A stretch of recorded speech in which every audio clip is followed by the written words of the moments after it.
चलो तर आज आहे गुरुवार आणि दत्त जयंती. व्हिडिओ टाकायला थोडा लेट झाला त्यासाठी सॉरी. पण काय झालं, मंदिरात जायचं ठरवलं आणि मी दर्शन घ्यायला आतमध्ये गेले. आतमध्ये एवढं प्रसन्न वातावरण होतं, खूप छान वाटलं. आणि दर गुरुवारी मी दत्तांना येते कारण इथं मला वेगळेच पॉझिटिव्ह वाईब्स वाटतात. सो दर गुरुवारी मी न चुकता इथं येते. त्यानंतर दर्शन घेतलं आणि असं ठरवलं की आपण खालच्या घरी जाऊया कारण आत्यांची खूप दिवस झालं भेट झाली नव्हती. आत्यांकडे गेलो, थोड्याशा त्या सरप्राईज झाल्या, त्यांना भेटलो आणि आम्ही लगेच तिथून निघालो.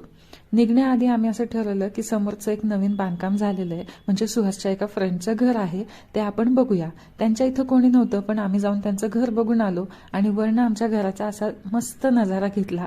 आमच्या गावचं घर दिसतं, असं सुंदर, असं एकदम मस्त दिसतं. त्यानंतर जाता जाता पाणीपुरी एन्जॉय केली आणि सामान घ्यायचं होतं घरी जाता जाता, ते घेतलं आणि घरी गेलो कारण घरी जाऊन बनवायचं होतं मला स्वयंपाक. सो